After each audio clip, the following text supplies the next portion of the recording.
Hello बच्चों, तो कैसे हैं आप लोग। मैं Amit Kumar chemistry point YouTube channel में आप सभी लोगों का स्वागत करता हूं। ठीक है। आज हम लोग स्टार्ट करने वाले हैं बिलियन चैप्टर का। एक टॉपिक है osmosis and osmotic pressure, Hindi में बोलते हैं परासरण एवं परासरण दाब। ठीक है। ये चैप्टर जो है सॉल्यूशन में आपका एक टॉपिक है कॉलिगेटिव प्रॉपर्टी, अनुसंख्यक गुणधर्म। कॉलिगेटिव प्रॉपर्टी में टोटल 4 प्रॉपर्टी है। ठीक है। और उसमें first property R L V P, second है डेल्टा टी बी, थर्ड है डेल्टा टी एफ और फोर्थ है पाई। पाई है परासरण दाब, और परासरण दाब ही हम कवर करेंगे। ठीक है। फर्स्ट सेकंड थर्ड आपका वीडियो बना दिया गया है, आप जाकर के प्लेलिस्ट में देख सकते हैं। तो स्टार्ट करते हैं। फर्स्ट देखिए, जो क्वेश्चन होता है, ये जो क्वेश्चन आपको दिया जाएगा ये 5 नंबर का क्वेश्चन है। एग्जैक्ट 5 नंबर का क्वेश्चन है जो आया हुआ है आपका प्रीवियस ईयर में। क्वेश्चन का पूछने का तरीका जो है, सबसे पहले पूछेगा परिभाषा लिखने के लिए परासरण और परासरण दाब का। ठीक है। परासरण और परासरण दाब का परिभाषा लिखना, उसके बाद आपको हिंदी में प्रमाणित करे कि परासरण दाब एक अनुसंख्यक गुणधर्म है। आपको बताना है, प्रूव करना है कि आपका कॉलिगेटिव प्रॉपर्टी है कौन, ऑस्मोटिक प्रेशर। ऑस्मोटिक प्रेशर एक कॉलिगेटिव प्रॉपर्टी है। थर्ड है, आपसे बोल रहा है परासरण दाब से किसी अवाष्पशील एवं विलेय का मोलर भार किस प्रकार ज्ञात किया जा सकता है। बोल रहा है परासरण दाब से किसी अवाष्पशील विलेय का मोलर भार किस प्रकार ज्ञात किया जा सकता है। सिंपल सा, अवाष्पशील विलेय का मोलर भार ज्ञात किया जा सकता है या नहीं किया जा सकता। अगर किया जा सकता है तो किस प्रकार ज्ञात किया जा सकता है। क्वेश्चन में यही है, ये आपका प्रीवियस ईयर का क्वेश्चन है। इंग्लिश में यही क्वेश्चन को लिखा गया है, डिफाइन करना है ऑस्मोसिस को और ऑस्मोटिक प्रेशर को। फिर प्रूव करना है कि ऑस्मोटिक प्रेशर है जो क्या है, कॉलिगेटिव प्रॉपर्टी है। और थर्ड में बोल रहा है कि mass of non volatile non electrolyte solute determined by osmotic pressure. ये कैसे डिटरमाइन किया जाता है। ठीक है। बोला है नॉन इलेक्ट्रोलाइट सॉल्यूट जो है उसका मोलर मास आप ऑस्मोटिक प्रेशर से कैसे डिटरमाइन करेंगे। ये स्टार्टिंग करते हैं क्वेश्चन। सबसे पहले क्वेश्चन पे आने से पहले कुछ कुछ टर्म्स है, उसको हम लोग समझेंगे अच्छे से, ताकि ये आपका जो टॉपिक है वो अच्छे से क्लियर हो जाए। ठीक है। देखिएगा, पहले एक कंटेनर दिया गया है।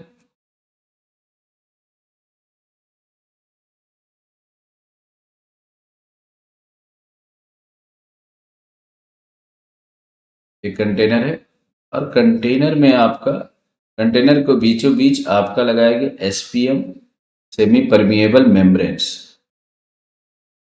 ये आपका क्या है, एसपीएम, इंग्लिश में बोलते हैं semi permeable membranes. Semi permeable membranes, और हिंदी में इसको बोलते हैं अर्ध पारगम्य झिल्ली। अर्ध पारगम्य झिल्ली।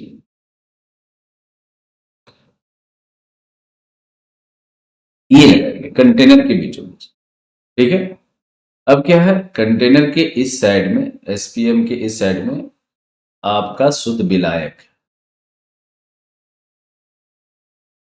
और इस साइड में आपका क्या रखा गया है, सॉल्यूशन बनाया गया है, विलियन बनाया गया है।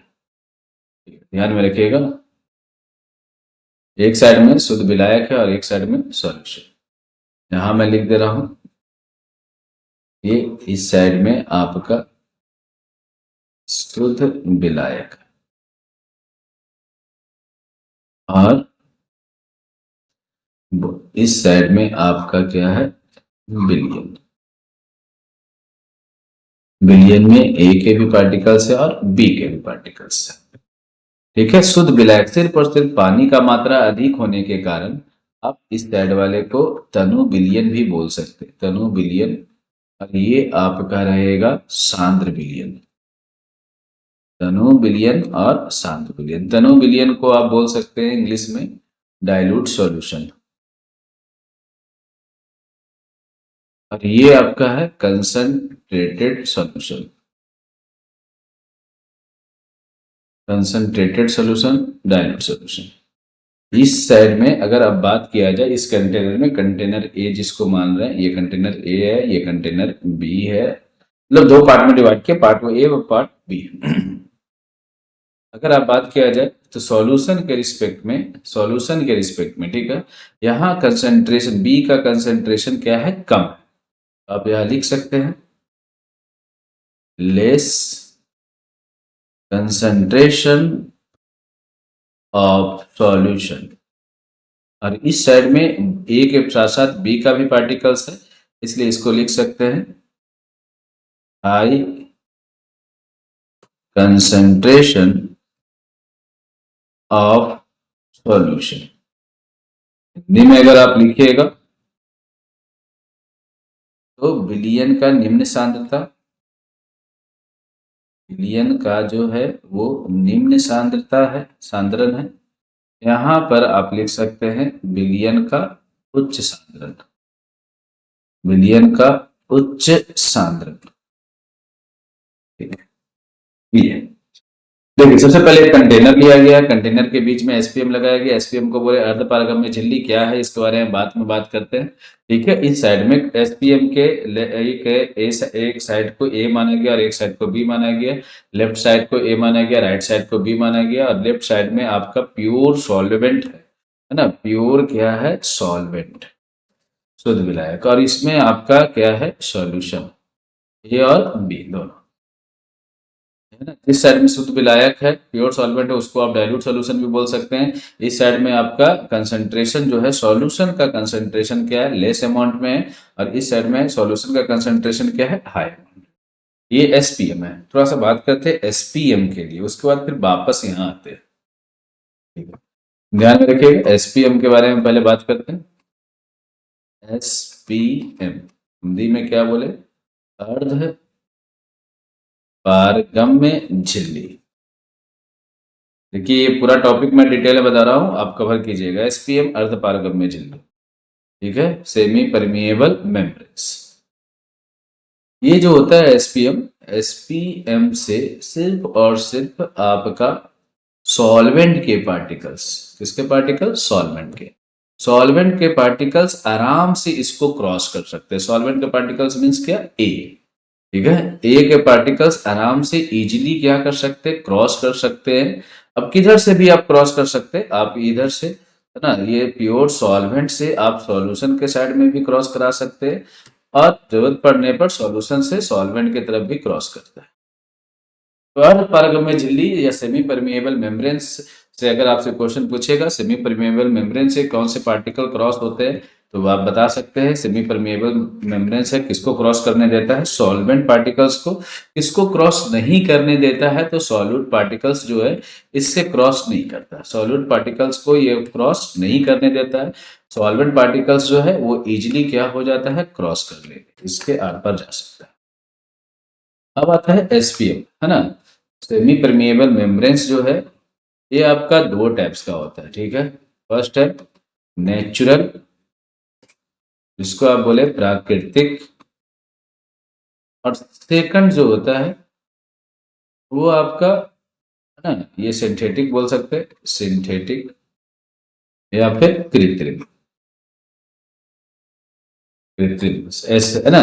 नेचुरल एसपीएम और सिंथेटिक एसपीएम, प्राकृतिक एसपीएम और कृत्रिम एसपीएम। नेचुरल एसपीएम जो होता है, जो आपको मिले नेचर से, नेचर मीन्स क्या, एनिमल्स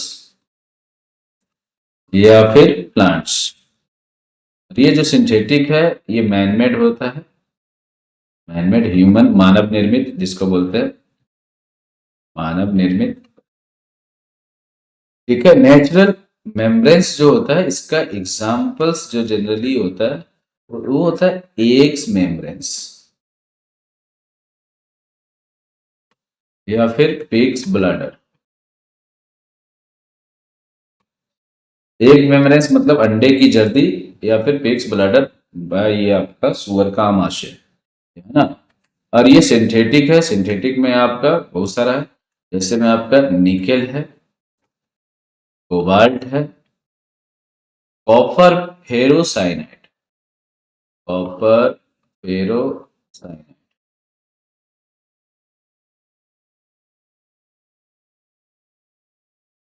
ठीक है। ये आपका कॉपर फेरोसाइनाइड जो है ये इंपॉर्टेंट मैन मेड मेम्ब्रेन्स है, सिंथेटिक मेम्ब्रेन्स इंपॉर्टेंट है, ये से क्वेश्चन भी पूछता है। सबसे अच्छा अगर सिंथेटिक आपसे मेम्ब्रेन्स के बारे में बात करिएगा, कॉपर फेरोसाइनाइड आप लिख सकते हैं।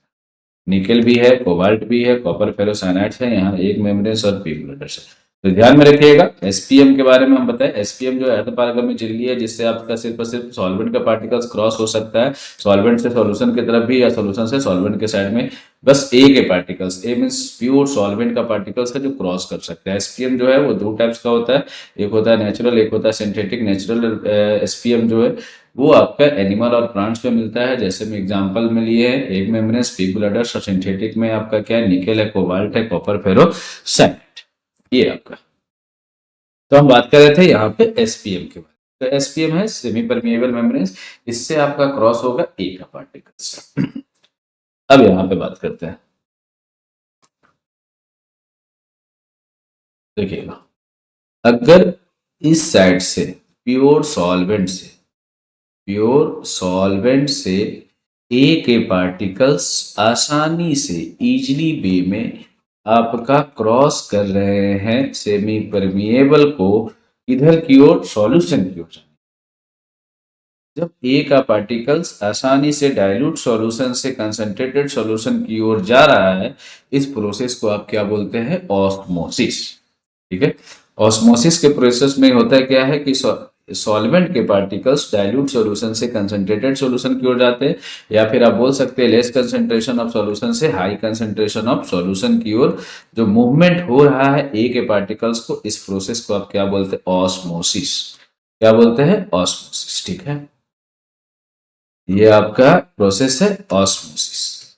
सबसे फर्स्ट पॉइंट यही है ऑस्मोसिस के बारे में। तो ऑस्मोसिस में हो क्या रहा है कि अगर आपका सॉल्वेंट पार्टिकल्स डाइल्यूट सॉल्यूशन से कंसंट्रेटेड सॉल्यूशन की ओर, है ना, फ्लो कर रहा है एसपीएम के थ्रू, तो समझ जाइए ये प्रोसेस क्या हो रहा है, ऑस्मोसिस। या फिर आप बोल सकते हैं लेस कंसंट्रेशन ऑफ सॉल्यूशन से हाई कंसंट्रेशन ऑफ सॉल्यूशन की ओर जब ए के पार्टिकल्स मूवमेंट कर रहे हैं बाया एसपीएम, वो प्रोसेस को क्या कहलाएंगे, ऑस्मोसिस। या फिर आप डायरेक्ट बोल सकते हैं प्योर सॉल्वेंट से सॉल्यूशन की, प्योर तीन डिफिनेशन आप बोल सकते हैं। प्योर सॉल्वेंट से सॉल्यूशन की ओर अगर ए के पार्टिकल्स का मूवमेंट हो रहा है एसपीएम के थ्रू, ये प्रोसेस क्या, ऑस्मोसिस। या फिर डाइल्यूट सॉल्यूशन से कंसंट्रेटेड सॉल्यूशन की ओर, या फिर लेस कंसंट्रेशन ऑफ सॉल्यूशन से हाई कंसंट्रेशन ऑफ सॉल्यूशन की ओर जो सॉल्वेंट पार्टिकल्स आसानी से फ्लो कर रहे हैं, उस प्रोसेस को ही क्या बोलते हैं, ऑस्मोसिस। या फिर इसी को हिंदी में बोले परासरण। क्या बोले, परासरण। धनु विलयन से सांद्र विलयन की ओर, या फिर शुद्ध विलायक से विलयन की ओर, या फिर विलयन, विलयन का निम्न सांद्रता से विलयन का उच्च सांद्रता की ओर ए के पार्टिकल्स का मूवमेंट करना ही क्या कहलाता है, परासरण कहलाता है। और ये जो मूवमेंट होता है वो किससे होता है, एसपीएम के थ्रू, अर्ध पारगम्य झिल्ली के द्वारा जो ए के पार्टिकल्स है आसानी से क्रॉस कर रहे हैं शुद्ध विलायक से विलयन की ओर, या फिर तनु विलयन से सांद्र विलयन की ओर, या फिर निम्न सांद्रता वाले विलयन से उच्च सांद्रता वाले विलयन की ओर। यह प्रक्रिया क्या कहलाता है, परासरण कहलाता है। क्या कहलाता है, परासरण। डेफिनेशन बाद में देखते हैं, ठीक है। अब अगर हम बात किया जाए यहाँ पर, ये आपका शुद्ध विलायक है, प्योर सॉल्वेंट।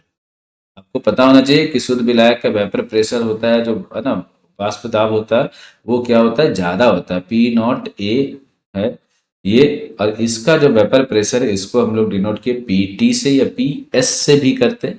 ये बात है ना, ये आपका किसका है, बिलियन का। तो अगर आपसे कोई रिजल्ट एक पूछ सकता है तो आप बता सकते हैं कि ऑस्मोसिस प्रोसेस में सॉल्वेंट का वेपर प्रेशर ज़्यादा होता है as compare to solution. P not A का वैल्यू हमेशा ज़्यादा होगा किससे, पीटी से। तो ये एक आपका फर्स्ट टॉपिक को कवर हुआ। परिभाषा लिखे परासरण और परासरण दाब में, तो परासरण का हो गया। अब बात करेंगे परासरण दाब का। सबसे पहले हम बात कर लेते हैं परासरण के बारे में, या फिर ऑस्मोसिस के बारे में। इसके बारे में डिफिनेशन लिखा देते हैं। पहले ऑस्मोसिस इंग्लिश मीडियम में लिखा देते हैं। अच्छा चलिए परासरण लिखते हैं, पहले हिंदी में लिख देते हैं। हिंदी में परासरण की प्रक्रिया में हो रहा है क्या, हो रहा है क्या कि विलायक, विलायक मतलब क्या, ए,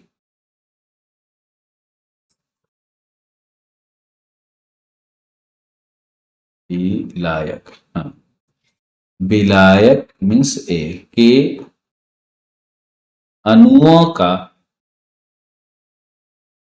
अर्धपारगम्य झिल्ली, जिसको एसपीएम बोले, अर्धपारगम्य झिल्ली में होकर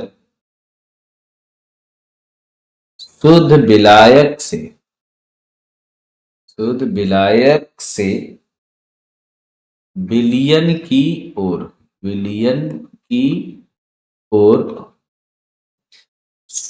या तनु विलयन से सांद्र विलयन की ओर या निम्न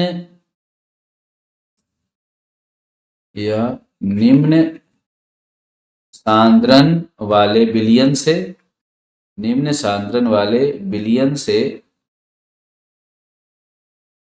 उच्च सांद्रण वाले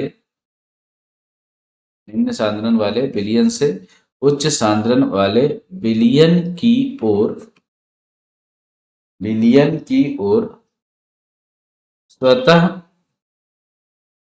प्रवाह करना परासरण कहलाता है।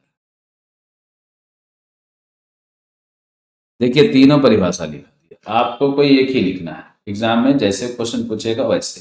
परासरण की प्रक्रिया क्या है, तो बोला है क्या कि विलायक के अणुओं का अर्धपारगम्य झिल्ली में से होकर शुद्ध विलायक से किधर की ओर, विलयन की ओर। शुद्ध विलायक से किधर की ओर, विलयन की ओर। शुद्ध विलायक से, देखिए फिगर से समझते हैं, शुद्ध विलायक से किधर की ओर, विलयन की ओर, या तनु विलयन से किधर की ओर, सांद्र विलयन की ओर, या फिर निम्न सांद्रण वाले विलयन से किधर की ओर, उच्च सांद्रण विलयन की ओर, है ना। स्वतः प्रवाह करना, खुद ब खुद इधर से इधर की ओर जाना क्या कहलाता है, परासरण। ये आपका डेफिनेशन है। अगर आप इंग्लिश में लिखना चाहते हैं ऑस्मोसिस के बारे में, तो ऑस्मोसिस के बारे में क्या लिखिए, सिंपल सा, खुद ब खुद जा रहा है, इसका मतलब ये स्पॉन्टेनियस प्रोसेस है, लिख सकते हैं the spontaneous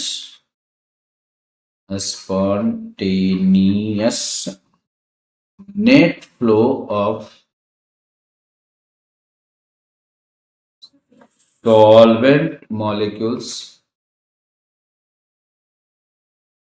from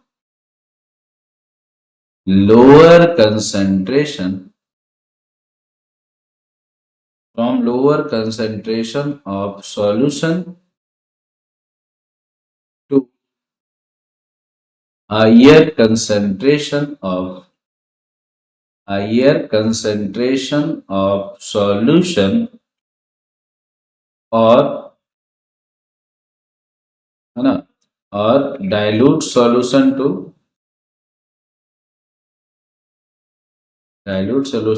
concentrated solution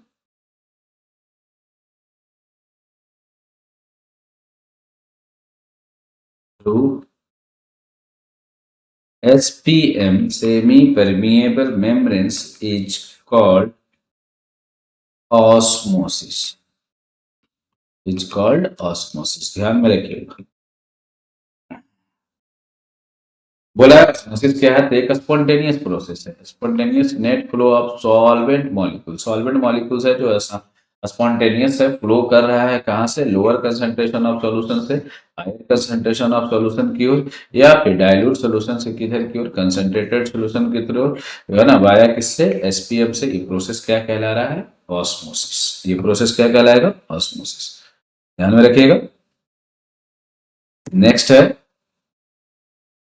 आपका, 1 मिनट स्लाइड ऐड कर दे रहा है, इससे प्रॉब्लम ना हो। ये था ऑस्मोसिस। अब आते हैं ऑस्मोटिक प्रेशर। ठीक है, टॉपिक है आपका ऑस्मोटिक प्रेशर।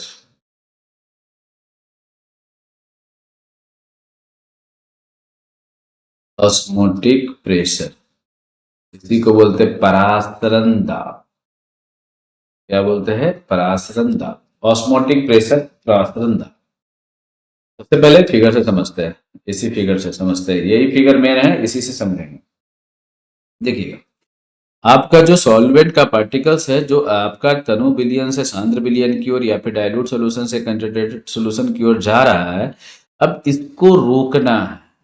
तो ए के पार्टिकल्स है ना, ये शुद्ध विलायक से विलयन की ओर या फिर सॉल्वेंट से सॉल्यूशन की ओर जा रहा है, इसको आपको क्या कर देना है, रोक देना है। और रोकने के लिए आप क्या कीजिएगा, इधर की ओर सॉल्यूशन के साइड में प्रेशर बनाएंगे। सॉल्यूशन के साइड में क्या बनाएंगे, प्रेशर। यहाँ पर प्रेशर बनाइएगा, जैसे जैसे आप यहाँ प्रेशर बनाइएगा, ये प्रेशर बन रहा है ऊपर से, है ना, एक्सटर्नल प्रेशर है, अतिरिक्त दाब है, ये प्रेशर बना रहे हैं आप यहाँ पे। प्रेशर बनाने से क्या होगा कि ये जो मॉलिक्यूल्स जो है अंदर में, यहाँ पे जो सॉल्यूशन में मॉलिक्यूल्स है, ए का और किसका, बी का, ये मॉलिक्यूल्स अब किधर की ओर आएंगे, इधर की ओर, ये एसपीएम के पास आ जाएंगे। एसपीएम के पास आने के बाद ये जो एसपीएम के ऊपर क्या बनाएंगे, प्रेशर।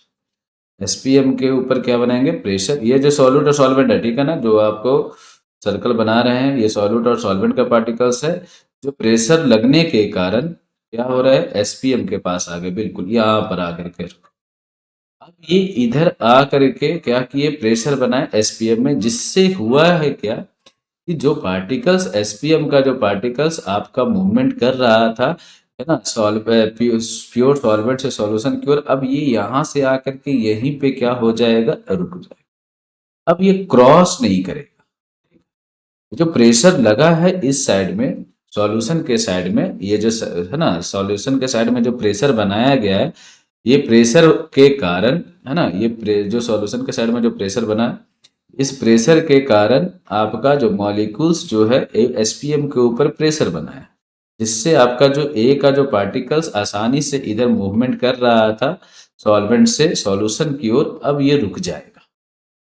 जो प्रेशर लगाया गया सॉल्यूशन के साइड में, जो प्रेशर लगाया गया, एक्सटर्नल प्रेशर बोले, अतिरिक्त दाब जो लगाया गया, जिसके कारण आपका ए का मॉलिक्यूल्स शुद्ध विलायक से विलयन की ओर या फिर प्योर सॉल्वेंट से सॉल्यूशन की ओर नहीं जा पा रहा है, उस प्रेशर को आप क्या बोलते हैं, परासरण दाब। उस प्रेशर को ही बोलते हैं ऑस्मोटिक प्रेशर।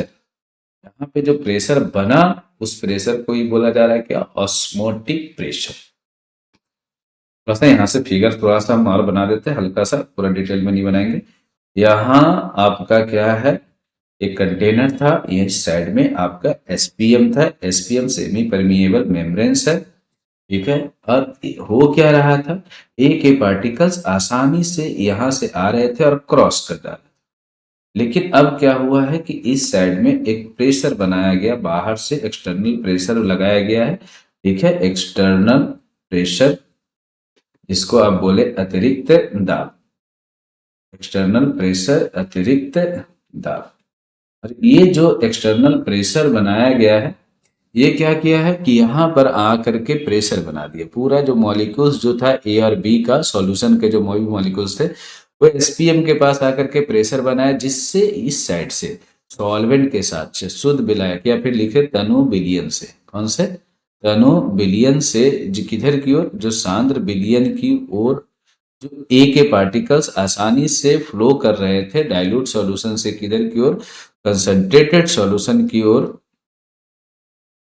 अब वो नहीं, यहाँ पर अब ये रुक गया, सारा का सारा पार्टिकल्स ए का यहीं पर आकर के रुक गया। तो जिस प्रेशर के कारण जो ए के पार्टिकल्स क्रॉस नहीं कर पा रहे, या फिर आप बोल सकते हैं जिस प्रेशर के कारण ऑस्मोसिस का जो प्रोसेस है वो रुक गया, ऑस्मोसिस को प्रोसेस, जो ये परासरण का प्रक्रिया जो हो रहा था, वो अब रुक गया है। क्यों, क्योंकि अब इधर प्रेशर लग रहा है, एक्सटर्नल प्रेशर, जिससे ए के पार्टिकल्स है जो मूव नहीं कर पा रहे हैं किधर की ओर, सॉल्यूशन के साइड में। तो इस प्रेशर को, जो एक्सटर्नल प्रेशर है, इसी प्रेशर को हम लोग बोलते हैं ऑस्मोटिक प्रेशर। क्या बोलते हैं, osmotic pressure, osmotic, sorry, osmotic pressure. और हिंदी में बोले इसको क्या, परासरण दाब। और ऑस्मोटिक प्रेशर को किसे डिनोट किए, पाई से। ध्यान, तो ये था आपका परासरण दाब, परासरण दाब, ऑस्मोटिक प्रेशर। परासरण दाब क्या है कि विलयन की ओर, ठीक है, विलयन की ओर लगाया गया,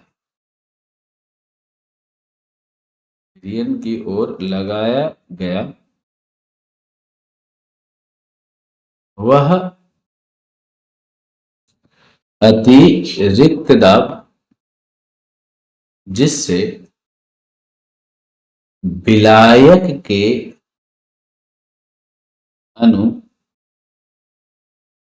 तनु बिलियन से सांद्र बिलियन की ओर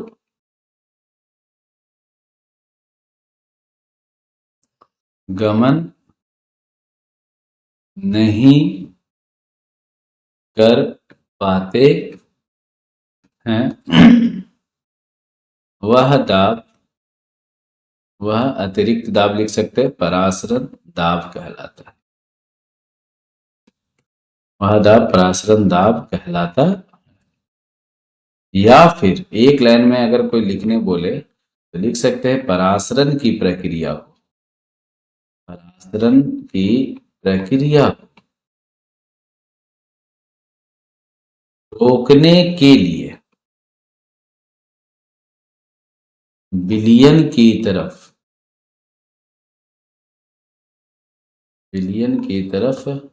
लगाया गया दाब क्या कहलाता है, परासरण दाब। लगाया गया दाब क्या कहलाता है, परासरण दाब। समझिए फिर से यहाँ पे बना हुआ फिगर आपका विलयन की तरफ, ये विलयन की ओर जो लगाया गया अतिरिक्त दाब है जिसके कारण आपका परासरण की प्रक्रिया रुक गया है, उसी दाब को आप क्या बोलते हैं, परासरण दाब बोलते हैं। क्या बोलते हैं, परासरण दाब। ठीक है, ध्यान में रखिएगा, विलयन की ओर लगाया गया अतिरिक्त दाब को ही क्या बोला जा रहा है, परासरण दाब। इसी को सोचिए, इसी को डिनोट करते हैं किससे, पाई से। पाई मतलब हो गया आपका, पाई पहचान है, पाई पहचान है किसका, परासरण दाब का। अब अगर आपसे बात किया जाए कि इंग्लिश में डिफिनेशन कैसे लिखेंगे, ऑस्मोटिक प्रेशर का डिफिनेशन लिख देते हैं हम, आप देखिए लिख लीजिएगा। ठीक है, osmotic pressure, osmotic pressure OP. ठीक है, ध्यान में रखिए, सारा एक ही है, जो भी चीज आप हिंदी में बोले हैं उसी को इंग्लिश में लिखना है, बस एक्स्ट्रा प्रेशर लगाया गया है। ठीक है, उसी के बारे में बात करेंगे। है क्या लिखा हुआ है, क्या, the extra pressure, the extra pressure acting on the, कौन से साइड में लगाया गया, solution side, on the solution side which prevent मतलब रोकना, विच प्रिवेंट क्या रोक दिया गया है, osmosis is called osmotic pressure, is called osmotic pressure. ठीक है, इसमें लिखेंगे क्या, it is denoted by, it is क्या, डिनोटेड बाई पाई। ये आपका रहा फर्स्ट क्वेश्चन, जो आपका कंप्लीट आंसर मिला है। परिभाषा लिखिए, परासरण दाब, हम लोग परिभाषा भी लिखे और कुछ एक्स्ट्रा भी लिखे हैं किसके बारे में, अर्धपारगम्य झिल्ली के बारे में। ठीक है, तो अर्धपारगम्य झिल्ली हो गया है, परासरण हो गया, परासरण दाब हो गया। बोला जाए तो आप लिखे हैं क्या, परासरण ऑस्मोटिक प्रेशर लिखे हैं, ऑस्मोसिस लिखे और एसपीएम के बारे में लिखे हैं। ठीक है, अब क्वेश्चन है ना, आपको प्रूव करना है कि परासरण दाब क्या है, एक कॉलिगेटिव प्रॉपर्टी, परासरण दाब बढ़ाने पर, है ना, परासरण कॉलिगेटिव प्रॉपर्टी है, ये प्रूव करना है कि परासरण दाब क्या है, कॉलिगेटिव प्रॉपर्टी है। तो इसको अब सेकंड या फिर लिख रहा है, आपको प्रूव करना है कि परासरण दाब क्या है, एक कॉलिगेटिव प्रॉपर्टी।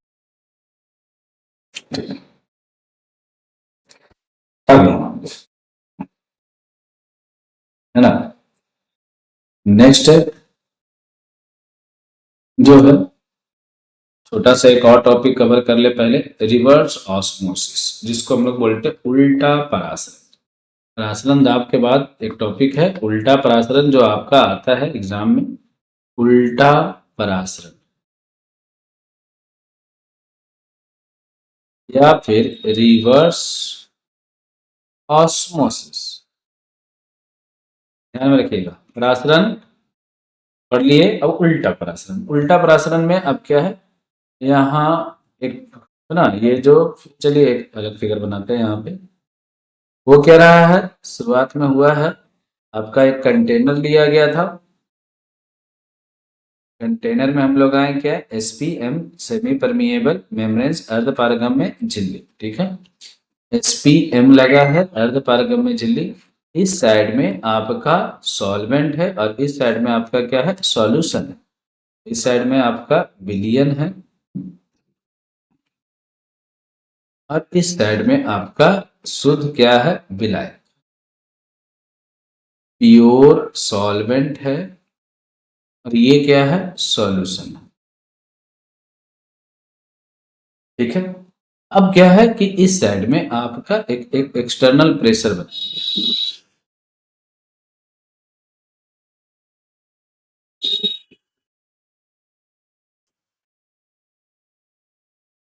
ये इस इधर की ओर सॉल्यूशन के साइड में आपको प्रेशर दिया गया था, एक्सटर्नल प्रेशर, ठीक है, जिसको आप लोग बोले क्या, पाई, परासरण। इससे हुआ क्या कि जो ए का पार्टिकल्स इधर की ओर आ रहा था सॉल्वेंट से, सॉल्यूशन की ओर विलायक से विलियन की ओर, वो अब नहीं आ पाया और उस प्रेशर को हम लोग बोले ऑस्मोटिक प्रेशर। क्या बोले, ऑस्मोटिक प्रेशर। ऑस्मोटिक प्रेशर को डिनोट किए पाई से, पाई है ऑस्मोटिक प्रेशर, परासरण दाब। अब अगर प्रेशर और बढ़ा दिया जाए, प्रेशर पूरा बढ़ा दिया जाए, हाई प्रेशर कर दिया जाए, परासरण दाब से भी ज्यादा अगर इसमें प्रेशर लगाया जाएगा, तो यहाँ पर जो पार्टिकल्स था वो ए का भी था और किसका भी था, बी का। तभी तो ये सॉल्यूशन बना, ए का भी पार्टिकल्स है और किसका भी पार्टिकल्स है, बी का भी पार्टिकल्स है, ए और बी दोनों है। अब अगर आप प्रेशर बढ़ाइएगा, इधर की ओर प्रेशर बढ़ाया जाएगा, सॉल्यूशन के साइड में प्रेशर बढ़ाया जाएगा, तो ये जो पार्टिकल्स है ए वाले और बी वाले वो आगे की ओर जाएंगे, किधर की ओर, एसपीएम की ओर। एसपीएम की ओर तरफ जा रहा है। अब फिर भी अगर आप प्रेशर बढ़ा रहे हैं तो ये सारा पार्टिकल्स किसके पास पहुंच गया, एसपीएम के पास। और एक्स्ट्रा प्रेशर लगाने से आपका होगा क्या कि जो भी ए का पार्टिकल्स है, ए के पार्टिकल्स को मैं अलग कलर से करता हूँ, ले लेता हूँ ए के पार्टिकल्स। जो भी ए का पार्टिकल्स है, अब वो ज्यादा प्रेशर लगने के कारण ये एसपीएम को क्या कर जाएगा, क्रॉस करेगा। क्यों, क्योंकि आपको पता है कि एसपीएम से आराम से क्रॉस करता है कौन से पार्टिकल्स, ए का। जो भी ए का पार्टिकल्स है वो आसानी से एसपीएम को क्रॉस कर जाएगा और बी का जो पार्टिकल्स है वो आकर के, है ना, बी का जो भी पार्टिकल्स है वो यहाँ पर आकर के चिपक जाएगा, या फिर बोलिए कि जम हो जाएगा, रुक जाएगा। ये जो बी का पार्टिकल्स है वो एसपीएम के पास आकर के रुक जाएगा, लेकिन जो ए का पार्टिकल्स है वो आसानी से क्या हो जाएगा, क्रॉस करेगा। ए का पार्टिकल क्रॉस हो गया है लेकिन बी का पार्टिकल क्रॉस नहीं हुआ। क्यों, क्योंकि एसपीएम किसको जाने देता है, ए के पार्टिकल्स को, ना कि किसको, बी के पार्टिकल्स को। तो यहाँ पर हुआ है क्या कि सॉल्यूशन से प्योर सॉल्वेंट की ओर जाने लगा कौन सा पार्टिकल्स, ए पार्टिकल्स, है ना। जबकि हो क्या रहा था कि ऑस्मोसिस में, ऑस्मोसिस का जो प्रोसेस था, ऑस्मोसिस मतलब परासरण का जो प्रक्रिया था, उसमें ए का पार्टिकल्स क्रॉस कर रहा था किधर की ओर, है ना। ए का पार्टिकल्स जो था, ए का जो पार्टिकल्स था वो प्योर सॉल्वेंट से किधर की ओर, प्योर सॉल्वेंट से किधर की ओर जा रहा था, सॉल्यूशन की ओर। ए के पार्टिकल्स शुद्ध द्रव से विलियन की ओर जा रहा था, विलियन की ओर जा रहा था, विलायक से किधर की ओर, विलियन की ओर। तो ये जो प्रोसेस था इसको क्या बोले, परासरण। लेकिन अब देखिए अब हो क्या रहा है कि आपका विलियन से, है ना, जो ए का पार्टिकल्स है वो अब किधर की ओर जा रहा है, शुद्ध विलायक की ओर। विलियन से विलायक की ओर, या फिर आप बोल सकते हैं सॉल्वेंट की तरफ जा रहा है, किधर से, सॉल्यूशन। तो उल्टा होने, पहले ऑस्मोसिस में सॉल्व ना, ऑस्मोसिस में विलायक से विलियन की ओर, सॉल्वेंट से सॉल्यूशन की ओर। और अभी जब एक्स्ट्रा प्रेशर लगाया गया, ऑस्मोटिक प्रेशर से भी ज्यादा प्रेशर अगर आप लगाया गया तो सॉल्यूशन से सॉल्वेंट की ओर। तो ये जो ऑस्मोसिस था ये इसका उल्टा हो गया, तो इसको बोले रिवर्स ऑस्मोसिस। ये परासरण दाब था, इसका उल्टा है, इसलिए इसको बोले क्या, उल्टा परासरण। तो उल्टा परासरण में होता क्या है कि आपका जो ए के पार्टिकल्स है या फिर ए का जो अणु है वो विलियन के तरफ से निकल करके किधर की ओर जा रहा है, विलायक की ओर। किसके थ्रू जा रहा है, एसपीएम के थ्रू, अर्ध पारगम्य झिल्ली से क्रॉस हो करके विलियन से किधर की ओर जा रहे हैं, विलायक की ओर। कौन, विलायक के अणु। विलायक के अणु मतलब ए के अणु जो है वो बिलियन की तरफ से निकल करके अर्धपारगम्य झिल्ली को क्रॉस करके इधर की ओर आ रहा है विलायक की ओर, और ये जो प्रोसेस है इसको क्या बोले, उल्टा परासरण। देखिए परासरण के प्रक्रिया का ये बिल्कुल विपरीत है, बिल्कुल अपोजिट है। ऑस्मोसिस का ये बिल्कुल रिवर्स है, इसलिए इसको रिवर्स ऑस्मोसिस बोले। ऑस्मोसिस में हो क्या रहा था, प्योर सॉल्वेंट से सॉल्यूशन की ओर जा रहा था, लेकिन रिवर्स ऑस्मोसिस में सॉल्यूशन से सॉल्वेंट की ओर जा रहा है पार्टिकल्स ए का, इसलिए इसको रिवर्स ऑस्मोसिस बोले। और उसको क्या बोल रहे थे, ऑस्मोसिस। ये आपका मेन टॉपिक है, मतलब रिवर्स ऑस्मोसिस एक अलग सा टॉपिक आता है, तो इसी में है ऑस्मोसिस, रिवर्स ऑस्मोसिस, सारा का सारा आपका धीरे धीरे कवर हो रहा है। ठीक है, अब आ रहा है कुछ प्रक्रिया जो है, ठीक है, उसके बारे में बात करते हैं। कुछ जो जैसे आपका क्वेश्चन लिखा हुआ है उस हिसाब से अब यहां पर हम लोग थोड़ा बात करेंगे। एक है ना, परासरण दाब या फिर परासरण दाब निकालने का जो फार्मूला है, ऑस्मोटिक प्रेशर का जो इक्वेशन है, उस पे बात करते हैं। ठीक है, लिख देते हैं परासरण दाब का नियम या फिर ऑस्मोटिक प्रेशर, ऑस्मोटिक प्रेशर के बारे में। ठीक है क्या कि आपका ये आपको प्रूव करना है कि परासरण दाब जो है या फिर आप ऑस्मोटिक प्रेशर जो है वो एक कॉलिगेटिव प्रॉपर्टी है। कॉलिगेटिव प्रॉपर्टी मतलब होता है कि कंसंट्रेशन बढ़ाइएगा तो आपका प्रॉपर्टी क्या होगा, चेंज होगा, क्योंकि कॉलिगेटिव प्रॉपर्टी डिपेंड करता है सांद्रता पे, विलेय की सांद्रता पे, विलेय की सांद्रता की मात्रा पे। ठीक है, तो यहाँ पर भी वही आपको प्रूव करना पड़ेगा। तो इस सबसे पहले हम बात करते हैं ऑस्मोटिक प्रेशर का नियम के बारे में। जनरली एक नियम है पाई इक्वल टू क्या बोलते हैं, एन आर टी। ये इसके बारे में हम लोग बात करना है कैसे ये आया। तो तीन साइंटिस्ट थे, ये जो फार्मूला जो आप देख रहे हैं pi equal to N R T, इसको हम लोग बोलते हैं, है ना, फार्मूला ऑफ ऑस्मोटिक प्रेशर। इसी से क्वेश्चन सॉल्व करते हैं। परासरण दाब का एक सूत्र बनाने वाला है, ठीक है, इसी से सबसे पहले बता दें। तीन साइंटिस्ट है, फर्स्ट साइंटिस्ट का नाम है वायल, और सेकंड का नाम है चार्ल्स, और थर्ड का नाम है वॉन्ट हॉफ। वॉन्ट हॉफ, ये तीन साइंटिस्ट है। तीन साइंटिस्ट मिलकर के एक है ना तो परासरण दाब का नियम दिया है, उसी के बारे में बात करेंगे। फर्स्ट साइंटिस्ट जो है बॉयल्स है, जो वॉन्ट हॉफ के साथ मिलकर के एक इक्वेशन बनाया। इस इक्वेशन के अनुसार क्या है कि पाई है, वॉन्ट हॉफ है ना, वॉन्ट हॉफ जो साइंटिस्ट है वो किसके साथ, बॉयल्स के साथ मिलकर के एक डिफिनेशन दिया। उसके बेसिस पर एक इक्वेशन निकाले गए कि होता है क्या कि pi is directly proportional to क्या होता है, सी, मतलब परासरण दाब जो है समानुपाती है किसके, सांद्रता के। ये आपका इक्वेशन वन बनाया गया है किसके साथ, पर है ना, आपका बॉयल्स और वॉन्ट फैक्टर, वॉन्ट हॉफ दोनों मिलकर के। फिर आया चार्ल्स और वॉन्ट हॉफ, चार्ल्स और वॉन्ट हॉफ ये दोनों मिलकर के भी एक इक्वेशन दिया। और इस इक्वेशन के अनुसार आपको बोला गया, एक रूल्स दिया, रूल्स के अनुसार बोला गया कि पाई जो है डायरेक्टली प्रोपोर्शनल है किसके, टी का। मतलब osmotic pressure is directly proportional to temperature and osmotic pressure is directly proportional to concentration. ये आपका दो नियम मिला है। फर्स्ट रूल्स है बॉयल्स और वॉन्ट हॉफ का, सेकंड है चार्ल्स और वॉन्ट हॉफ का, दोनों मिलकर। ठीक है, तो ये आपका आप लिख सकते हैं कि इस रूल्स के अनुसार बताया क्या गया कि परासरण दाब है जो समानुपाती होता है किसके, परम ताप का। परम ताप मतलब क्या, एब्सोल्यूट टेम्परेचर, एब्सोल्यूट टेम्परेचर का। अब इक्वेशन वन और इक्वेशन टू, ये दोनों को आप क्या कर सकते हैं, मिक्स कीजिए इक्वेशन वन और इक्वेशन टू से। जनरली फर्स्ट बताया गया कि pi is directly proportional to C, equation one. Second है pi is directly proportional to T, equation two. From equation one and two, from equation one and two हुआ क्या कि pi is directly proportional है सी और किसका, T का।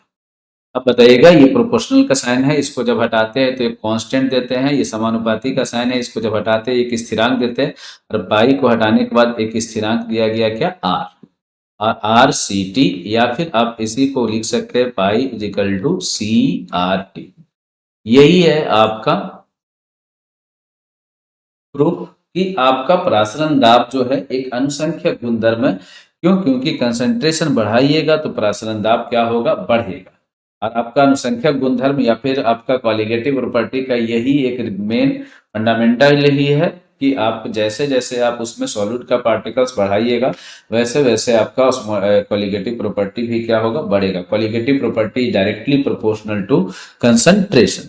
ठीक है, यहाँ पर भी वही है, pi is equal to C R T. अब देखिए क्या क्या, कहीं कहीं पर आपको पाई इजिकल टू क्या दिखता है, सी एस टी। यहाँ हम आपको बात करें, आर है और एस है, दोनों का वैल्यू कितना होता है, 1/12। आर को हम लोग बोलते हैं गैस कांस्टेंट, गैस कांस्टेंट। और आपको एस को बोलते हैं सॉल्यूशन कांस्टेंट, सॉल्यूशन कांस्टेंट। इसको हिंदी में बोले गैस स्थिरांक, इसको सॉल्यूशन विलयन स्थिरांक या फिर लिक्विड स्थिरांक बोलिए। ठीक है, दोनों का वैल्यू सेम है। तो pi is equal to C R T लिखे या फिर pi is equal to C S T लिखे, ये दोनों याद रखिएगा। एग्जाम में कुछ भी दे सकता है, आर के जगह एस भी दे सकता है, pi is equal to C R T और पाई इजिकल टू क्या, सी एस टी। तो इससे आपका प्रूफ हो रहा है। सेकंड जो पॉइंट बताया गया था, सेकंड पॉइंट के लिए आपका ये है, ठीक है, कि प्रासरण दाब जो है वो आपका एक अनुसंख्यक गुणधर्म है या फिर ऑस्मोटिक प्रेशर एक क्वालिटेटिव प्रॉपर्टी। अब आते हैं क्वेश्चन नंबर थर्ड की ओर। क्वेश्चन नंबर थर्ड, देखिए बोला है कि प्रासरण दाब से किसी अवाष्पशील विलेय का मोलर भार किस प्रकार ज्ञात कर सकते हैं। अवाष्पशील विलेय का मोलर भार किस प्रकार ज्ञात कर सकते हैं, आराम से निकलेगा, सबका पढ़ा हुआ है। आप बताइएगा, अभी एक रिलेशन निकाले, पाई इक्वल टू क्या, सी आर टी। ठीक है, अब जो जो पूछे वो बताइएगा। Where C is equal to क्या होता है, कंसंट्रेशन। वेयर मतलब जहां, ठीक है, तो जहां सी इज इक्वल टू क्या है, कंसंट्रेशन। कंसंट्रेशन मतलब क्या, सांद्रण। और सांद्रण मतलब क्या है, मोलरिटी, मोलरता, क्या है, मोलरता। और आपको पता है कि मोलरिटी, मोलरिटी जिसको एम से डिनोट करते हैं, इसका डिफिनेशन के अनुसार होता है, हिंदी में अगर बात किया जाए तो 1 लीटर के बिलियन में, 1 लीटर बिलियन के आयतन में, ठीक है, बिलियन का आयतन किस चीज में होना चाहिए, लीटर में। 1 लीटर के बिलियन के आयतन में विलेय के मोलों की संख्या, तो M is equal to N by V, ये मोलरता है। ठीक है, और अगर आप को पता नहीं है, नंबर ऑफ मोल्स नहीं दिया हुआ, मोल्स नहीं दिया हुआ, तो आप सिंपल सा आप निकाल सकते हैं, एम इज इक्वल टू दिया हुआ द्रव्यमान बटे में आणविक द्रव्यमान इंटू 1000 अपॉन में, है ना, आपका बिलियन का आयतन। ठीक है, इस हिसाब से आप क्वेश्चन कर सकते हैं, जिस हिसाब से आपको दिया जाए उस हिसाब से आप कर सकते हैं। बिलियन का आयतन किस चीज में आपका, यहां पर जब 1000 लिख दीजिएगा तो ये ml में हो जाएगा। ठीक है, और हिंदी वाले को बता दे ये फार्मूला क्या है, मोलरता का फार्मूला है। मोलरता इजिकल टू होता है विलेय के मोलों की संख्या बटे में बिलियन का आयतन। और विलेय का मोल संख्या अगर नहीं दिया हुआ है तो उसके जगह पे लिखेंगे दिया हुआ द्रव्यमान बटे में आणविक द्रव्यमान इंटू 1000 अपॉन में बिलियन का आयतन, लीटर के जगह हो जाएगा मिलीलीटर। तो यहाँ पर आप लिख सकते हैं पाई इजिकल टू सी की जगह पर आप लिख सकते हैं क्या, एन बाई भी। ठीक है, सी की जगह पे एन बाई भी इंटू आर इंटू क्या, टी। और pi is equal to number of moles नहीं दिया हुआ रहेगा तो दिया हुआ द्रव्यमान बटे में क्या, आणविक द्रव्यमान। और 1/v हो जाएगा इंटू आर इंटू टी। अगर 1/v लिखेंगे तो लीटर में लिखना पड़ेगा, 1/v लिखेंगे तो किस चीज में, लीटर में। अगर लीटर के जगह मिली लीटर लिखेंगे तो ऊपर कितना लिखना पड़ेगा, 1000। अब बोल रहा है कि आप कैसे पता लगाइएगा विलेय का आणविक द्रव्यमान। तो विलेय का आणविक द्रव्यमान को एमबी से डिनोट किया और ये क्या है, परासरण दाब। तो विलेय का आणविक द्रव्यमान को एक साइड में रखिए और सबको एक साइड में W B into R into T. और ये जो पाई आ गया और ये बिलियन जो का आयतन जो है या फिर वॉल्यूम ऑफ सॉल्यूशन जो है वो किस चीज में है आपका, लीटर में। तो ये रिलेशन है आपका। ये अगर रिलेशन निकाल लिए तो आपका जो क्वेश्चन नंबर 3 पूछ रहा है उसका आंसर है। ये आप प्रूफ करें। देखिए पहले से क्वेश्चन पहले पढ़ लीजिए। क्वेश्चन पूरा प्रासरण दाब से किसी अवाष्पशील विलेय का मोलर भार किस प्रकार ज्ञात कर सकता है, या फिर how molar mass of non volatile non electrolyte solute determined by osmotic pressure. तो कोई भी आपका जो सॉल्यूट पार्टिकल्स दिए हैं उसका अगर आपको मोलर मास मतलब एमबी ज्ञात करना है तो फार्मूला ये है WB/R/T पाई इंटू बी। ठीक है, यहाँ भी जो है वो लीटर में होना चाहिए। आर का वैल्यू आपको बता दिए हैं 1/12 होता है। टी है absolute temperature, absolute temperature given होगा आपका एट रूम टेम्परेचर या फिर जो भी हो। डब्ल्यू बी क्या है, विलेय का द्रव्यमान या फिर माना गिवन मास ऑफ सॉल्यूट। इस टाइप से अगर क्वेश्चन और भी पूछ सकता है कि रिलेशन बताइए किसके बीच में, तो आपका रिलेशन आपसे क्वेश्चन पूछ सकता है relation between molar mass of solute and osmotic pressure. तो अभी आप लिखे हैं कि एमबी जो है वो इन्वर्सली प्रोपोर्शनल है किसका, पाई का। इन्वर्सली प्रोपोर्शनल किसका है, पाई का। यहाँ पर इस फॉर्मूला से एमबी जो है इन्वर्सली प्रोपोर्शनल किसका है, पाई का। इसका मतलब आपका विलेय का आणविक द्रव्यमान और परासरण दाब, विलेय का आणविक द्रव्यमान और किसमें, परासरण दाब, विलेय का आणविक द्रव्यमान और परासरण दाब में क्या संबंध है, तो दोनों एक दूसरे के क्या है, व्युत्क्रमानुपात। ये यहीं तक आपका क्वेश्चन पूछ रहा है। आप यहां तक लिख सकते हैं। आपको मैं बता दूं कहां कहां से लिखना है। सबसे पहले क्वेश्चन मिलेगा, फर्स्ट है आप फिगर बनाइए। फिगर बनाइएगा, कंप्लीट नंबर मिलेगा आपका, 5 में से 5 नंबर मिल जाएगा अगर आप अच्छे से फिगर बना लिए तो। ठीक है, ध्यान में रखिएगा। और उसके बाद फिगर बनाने के बाद आप डेफिनेशन लिखिएगा परासरण के बारे में, फिर परासरण दाब के बारे में, और उसके बाद आप जो भी है ऑस्मोटिक प्रेशर है जो कॉलिगेटिव प्रॉपर्टी को कैसे डिफाइन करता है वो आप लिखें। जैसे जैसे आपका लिखा हो फिगर बना लीजिए। उसके बाद फिगर बनाने के बाद आप डेफिनेशन लिखिए। सबसे पहले ये जो आपको डेफिनेशन दिख रहा है परासरण का और परासरण दाब का, तो डेफिनेशन लिखिएगा परासरण का। यहाँ पर आपका ये हिंदी में हो गया परासरण का डेफिनेशन। जिसको हिंदी मीडियम में लिखना है वो हिंदी मीडियम में लिखिएगा, और जिनको इंग्लिश मीडियम में लिखना है वो इंग्लिश मीडियम में लिखेंगे। तो परासरण के बाद फिर आप लिखिएगा किसका डेफिनेशन, परासरण दाब का। ठीक है, ऐसे ही आपका क्वेश्चन करना होगा। परासरण के बाद परासरण दाब लिखे, और परासरण दाब के बाद फिर आप प्रूव कीजिए कि ये जो है एक अनुसंख्या गुणधर्म है। तो ये अनुसंख्या गुणधर्म के लिए यहाँ पर आप प्रूव करिएगा ये अनुसंख्या गुणधर्म है। और उसके बाद थर्ड स्टेप में आप क्या कीजिएगा, ये आपका थर्ड पॉइंट है रिलेशन निकालने के लिए। ये थर्ड क्वेश्चन का आंसर था, ये आपका सेकंड का था, और ये आपका फर्स्ट का। यही है, इतना ही लिखना है और इतना ही में आपको नंबर।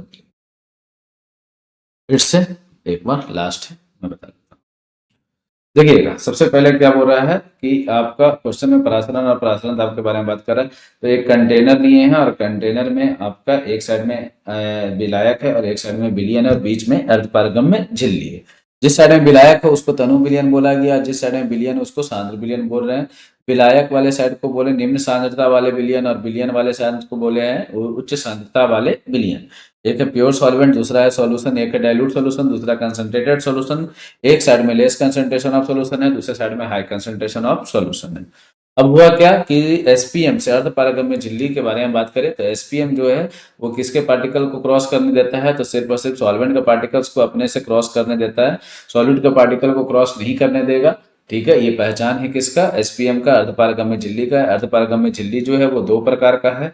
फर्स्ट है आपका प्राकृतिक और दूसरा है कृत्रिम। ठीक है, नेचुरल और सिंथेटिक। नेचुरल में आपका आता है एनिमल और प्लांट्स के, एनिमल्स और जो प्लांट से मिलता है उसको नेचुरल मेम्ब्रेन्स बोलते हैं, और जो मैन मेड होता है उसको हम लोग क्या बोलते हैं, कृत्रिम। तो नेचुरल का एग्जाम्पल है एग मेम्ब्रेन्स है, पिग ब्लडर है। सिंथेटिक का एग्जाम्पल है निकेल है, कोबाल्ट है, कॉपर, फेरोसाइनाइड है। ये सब आपका एग्जाम्पल है। उसके बाद बात करेंगे परासरण की प्रक्रिया में। तो परासरण में हो क्या रहा है कि ए का जो अणु है वो एसपीएम से हो करके शुद्ध विलायक से किधर की ओर, विलयन की ओर, या फिर तनु विलयन से किधर की ओर, सांद्र विलयन की ओर जा रहा है। या फिर आप बोल सकते हैं निम्न सांद्रता वाले विलयन से उच्च सांद्रता वाले विलयन की ओर जा रहा है। यह प्रोसेस क्या कहला रहा है, परासरण कहला। ठीक है। या फिर अब इंग्लिश में बात किया जाए तो spontaneous net flow of solvent molecules from lower concentration of solution to higher concentration of solution. Lower concentration of solution से हायर कंसंट्रेशन ऑफ सॉल्यूशन की ओर जा रहा है कौन सा पार्टिकल्स, सॉल्वेंट के पार्टिकल्स, ठीक है। या फिर आप बोल सकते हैं डाइल्यूट सॉल्यूशन से किधर की ओर, कंसंट्रेटेड सॉल्यूशन की ओर जा रहा है वाया किससे, एसपीएम से। ये प्रोसेस क्या कहला रहा है, ऑस्मोसिस। अब आता है ऑस्मोसिस के बाद आता है ऑस्मोटिक प्रेशर। तो ऑस्मोटिक प्रेशर के लिए सबसे पहले एक फिगर जो हम लोग पढ़े थे वो फिगर देख लेते हैं। ऑस्मोटिक प्रेशर में हो क्या रहा है कि आपका जो पार्टिकल्स ए से, ये मतलब डाइल्यूट सॉल्यूशन से कंसंट्रेटेड सॉल्यूशन की ओर जा रहा था, या तो फिर तनु विलयन से किधर की ओर जा रहा था, सांद्र विलयन को, प्रोसेस को रोक देना है। क्या लगा करके, प्रेशर। वो एक्स्ट्रा प्रेशर आप लगाइएगा कौन से साइड में, सॉल्यूशन के साइड में, है ना, विलयन के साइड में आप एक्स्ट्रा प्रेशर लगाएं। जिससे हुआ क्या कि प्रासरण का प्रोसेस जो था वो रुक गया, ठीक है। और उसी प्रोसेस को हम लोग क्या बोले, प्रासरण दाब, ठीक है। जो प्रेशर एक्स्ट्रा लगा है उसको हम लोग बोले प्रासरण दाब। यहाँ पर आपका जो एक्स्ट्रा प्रेशर लगा हुआ देख सकते हैं, ये जो आपका है ना, ये जो प्रेशर है, ये एक्स्ट्रा प्रेशर लगा हुआ, और इसी एक्स्ट्रा प्रेशर को हम क्या बोले, प्रासरण दाब। और प्रासरण दाब को डिनोट किए किससे, पाई से। नेक्स्ट इसका डेफिनेशन हम लिख रहे हैं क्या, डेफिनेशन सिंपल सा, प्रासरण की प्रक्रिया को रोकने के लिए, देखिए प्रासरण की प्रक्रिया को रोकने के लिए विलयन की तरफ लगाया गया दाब क्या कहलाता है, प्रासरण दाब। विलयन की तरफ से, विलयन की तरफ से लगाया गया दाब क्या कहलाएगा, प्रासरण दाब। अब ये आया ऑस्मोटिक प्रेशर। तो ऑस्मोटिक प्रेशर में भी वही है, the extra pressure acting on the solution side. Solution side में आप एक्स्ट्रा प्रेशर लगाए हैं, जिससे क्या हो गया है कि जो ऑस्मोसिस का प्रोसेस था वो रुक गया। उस प्रोसेस को क्या बोले, ऑस्मोटिक प्रेशर। अब बात आ रहा है कि आप कैसे प्रूव कीजिएगा कि ऑस्मोटिक प्रेशर एक कॉलिगेटिव प्रॉपर्टी है, ठीक है। तो उससे पहले हम लोग पहले पढ़े है ना, रिवर्स ऑस्मोसिस। रिवर्स ऑस्मोसिस मतलब उल्टा परासरण, किसी किसी बुक में इसी को प्रतिलोम परासरण भी बोलते हैं। प्रतिलोम मतलब उल्टा ही होता है, प्रतिलोम परासरण। इसमें हुआ क्या है कि आप सॉल्यूशन के साइड में इतना ज्यादा प्रेशर बना दिए, इतना ज्यादा प्रेशर बनाए कि सॉल्यूशन साइड में जितना भी ए का पार्टिकल्स था वो आराम से कन्वर्ट हो गया है, मतलब वो आराम से चला गया किधर की ओर, विलायक के साइड, प्योर सॉल्वेंट, मतलब तनु विलयन की तरफ आ गया है। कौन सा, तनु विलयन की तरफ आ गया। ए के पार्टिकल्स कहां से, सांद्र विलयन से, ठीक है। सांद्र विलयन से किधर की ओर आ गया, तनु विलयन मतलब कंसंट्रेटेड सॉल्यूशन से आपका डाइल्यूट सॉल्यूशन की ओर आ गया। कंसंट्रेटेड सॉल्यूशन से डाइल्यूट सॉल्यूशन की ओर ए का पार्टिकल्स जब मूवमेंट कर गया, तो ये जो प्रोसेस था ये उल्टा हो गया, परासरण का उल्टा हो गया, प्रतिलोम परासरण। नेक्स्ट है परासरण दाब का नियम। अब इस नियम से हम पता लगाएंगे कि परासरण दाब क्या है, एक कॉलिगेटिव प्रॉपर्टी, एक अनुसंख्यक गुणधर्म है। तो परासरण का नियम में 3 साइंटिस्ट का योगदान है। फर्स्ट है बॉयल्स, सेकंड है चार्ल्स, थर्ड है वान टॉप। फर्स्ट जो रूल्स दिया गया वो बॉयल्स और वान टॉप मिलकर दिया, फिर सेकंड है जो चार्ल्स और वान टॉप मिलकर के दिया गया, ठीक है, ध्यान में रखिएगा। तो फर्स्ट रूल्स के अनुसार या है ना, बॉयल्स और वान टॉप के अनुसार क्या है कि परासरण दाब है जो समानुपाती होता है सांद्रण का, या फिर आप बोल सकते हैं osmotic pressure is directly proportional to concentration. और सेकंड रूल्स के थ्रू हुआ क्या कि क्या बोलते हैं, चार्ल्स और वान टॉप, चार्ल्स और वान टॉप ये सेकंड रूल्स दिया कि pi is directly proportional to T, या फिर आप बोल सकते हैं परासरण दाब है जो समानुपाती होता है परम दाब का। और इक्वेशन 1 और इक्वेशन 2 से हम लोग क्या किए, आपका इसका फॉर्मूला निकाले और इसको प्रूव किए। Pi equal to pi directly proportional to C, pi directly proportional to T. दो फ्रॉम इक्वेशन एंड 2 से pi directly proportional to C and T. अब प्रोपोर्शनैलिटी कांस्टेंट हटाएं तो यहाँ पर प्रोपोर्शनल का साइन हटाएं तो कांस्टेंट लगाएं, क्या लगाएं, आर। तो हम इसको लिखे pi equal to C R T. ये आपका ऑस्मोटिक प्रेशर का फॉर्मूला है। इससे प्रूफ होता है कि पाई जो है डायरेक्टली प्रोपोर्शनल है किसका, सी का। पाई है जो डायरेक्टली प्रोपोर्शनल है सी का, इसका मतलब क्या है कि ऑस्मोटिक प्रेशर है जो डायरेक्टली प्रोपोर्शनल क्या है, कंसंट्रेशन का। कंसंट्रेशन बढ़ेगा तो ऑस्मोटिक प्रेशर ही बढ़ेगा, कंसंट्रेशन घटेगा तो ऑस्मोटिक प्रेशर भी क्या होगा, घटेगा। और ये जो ऑस्मोटिक प्रेशर है ये कॉलिगेटिव प्रॉपर्टी, और कॉलिगेटिव प्रॉपर्टी का एक है ना कंडीशन क्या होता है कि ये डिपेंड करता है अमाउंट ऑफ सॉल्यूट पर। तो अमाउंट ऑफ सॉल्यूट बढ़ाइएगा तो पाई का वैल्यू भी बढ़ेगा, अमाउंट ऑफ सॉल्यूट घटाएंगे तो पाई का वैल्यू क्या होगा, घटेगा। अब बात आ रहा है कि pi equal to C R T की जगह पे किसी किसी बुक में pi equal to C S T भी देता है। तो आर और एस दोनों क्या है, सेम है। आर को गैस कांस्टेंट बोलते हैं और पी को सॉल्यूशन कांस्टेंट या लिक्विड कांस्टेंट बोलते हैं। दोनों का वैल्यू 1/12 के इक्विवेलेंट है। तो ये रहेगा आपका प्रूफ हुआ। नेक्स्ट है थर्ड पॉइंट, जो है आपसे बोल रहा था कि रिलेशन निकालना है या फिर कैसे आप प्रूव कीजिएगा कि मॉलिक्यूलर मास ऑफ सॉल्यूट जो है निकाला जा सकता है किससे, ऑस्मोटिक प्रेशर से। तो यहाँ पर या फिर आप बोल सकते हैं कि किसी विलेय का आणविक द्रव्यमान कैसे अपरासरण दाब से निकाल सकते हैं, यही थर्ड क्वेश्चन था। तो इसके लिए फॉर्मूला निकाले, पाई इक्वल टू CRT। सी क्या था, सांद्रण था, सांद्रण क्या था, मोलरिटी था, मोलरिटी क्या है, तो नंबर ऑफ मोल्स अपॉन में volume of solution. Number of moles अगर नहीं दिया हो रहेगा, फॉर्मूला क्या, गिवन मास अपॉन में मोलर मास इनटू 1000 अपॉन में volume of solution in ml। अगर ml में नहीं दीजिएगा तो 1/v रहेगा। तो इस फॉर्मूला से हम लोग डिराइव किए। यही है आपका क्वेश्चन, और इतना ही लिखिएगा तो 5 नंबर आपको मिलेगा। जो नहीं लिखना है ना, आप हम आपको बता दें, सबसे फर्स्ट क्या है कि आप फिगर बनाइए, है ना। फर्स्ट पॉइंट आपका क्या है कि आप फिगर बनाइए, पहला ये आप बनाइए, फर्स्ट है। उसके बाद सेकंड में आप ये लिखिए, ये आपका सेकंड स्लाइड है, हिंदी मीडियम वाले के लिए बता रहे हैं। फिर आप थर्ड स्लाइड आपका ये है, ठीक है। फोर्थ स्लाइड में आप डिस्कस कीजिए किसके बारे में, परासरण दाब के बारे में, ये। और फिर ये आपका रहा फिफ्थ स्लाइड, और कौन सा, सिक्स्थ स्लाइड, ठीक है। इतना कीजिएगा, आपको नंबर मिल जाएगा। चलिए, अगर कोई डाउट होगा तो पूछिएगा। तब के लिए नमस्ते। जिसको भी प्रॉब्लम हो वो आप कमेंट सेक्शन में आकर के कमेंट कीजिएगा, मैं आप लोगों को डाउट क्लियर करूंगा। तब तक के लिए बने रहिए।